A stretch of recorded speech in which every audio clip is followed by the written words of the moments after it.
It's Friday again. Welcome to Questions with Father Luke. I'm Father Luke of Covenant Anglican Church in San Marcos, Texas. And today's question is, what is the difference between righteous anger and sinful anger? Well, the scriptures reveal that God is holy, that He is completely and utterly distinct from all other creatures, right? All other beings, particularly humans who are sinful, such so that we are thoroughly corrupt in all of our faculties, the way that we think, the way that we feel, the way that we experience life. Now, this doesn't mean that we are as wicked as we could be at all times, but it does mean that we are thoroughly corrupted. Now, in the scriptures, what we see is God sets a holy standard, and we see God moving, right? Bringing righteous judgment upon those who willingly and carelessly transgress the standards that He has set. Now, this is righteous anger on display, right? And we see Jesus doing this thing. He just demonstrates righteous anger when He goes into the temple and He cleanses the temple of the money changers and of the guys who are selling different kind of animals. Because what they did is they've turned God's house, which was supposed to be a house of prayer, into this place of extortion. You would journey long miles and distances, whatever, to come and worship, and they would say, oh, well, either the animal that you brought is insufficient, it doesn't look good, but you can buy one of our fancy animals here, or you have to exchange something in order to get it. Now, the practice probably started off with a desire to help people respond authentically to the sacrificial system and what was set up, but it quickly turned, again, because we are thoroughly corrupted, into this racketeering, extortion kind of experience.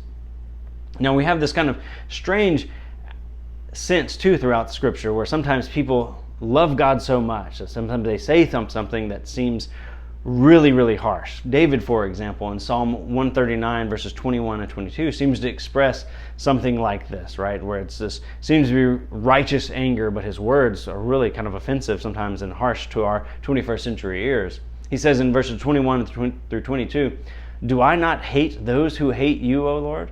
And do I not loathe those who rise up against you? I hate them with complete hatred, and I count them as my enemies."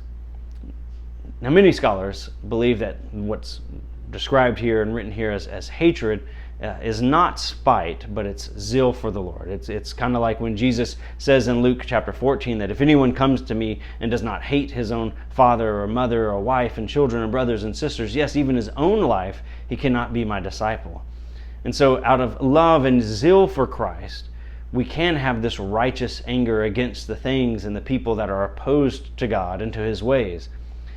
Now, that said, I do not trust myself trying to live in a place with righteous anger for very long. Right? There are plenty of things in the world that I think we can be angry about and should be angry about, but we cannot live there, because sinful anger is anger that leads to sin or perhaps comes from sinful motivations. And as I mentioned earlier, we are thoroughly corrupted by sin. So what can start as righteous anger can easily be seized by the evil one who's constantly seeking to steal, kill, and destroy. And by polluting this righteous anger, it turns it into sinful anger. And this is incredibly important for us to realize, given the conversations that we're having these days, right? With regard to things like abortion and human sexuality, migration, immigration, and different things. Much to be angry about, right? Righteously angry about. However, sinful anger prevents us from loving the sinner while hating the sin. Sinful anger mutates righteous anger into a godless hatred.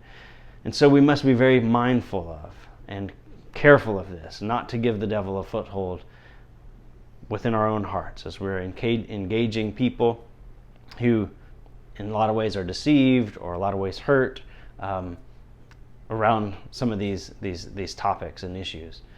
Now, I think, again, this type of thing is best studied and talked about, not necessarily through YouTube videos, but in the context of community. So I would encourage you, if you do have some thoughts about it, you can put it in the comment section below, but even better yet, to be in a church and you're asking these questions. So come visit us on a Sunday morning or be a part of our community here at Covenant, but let's connect over things that matter.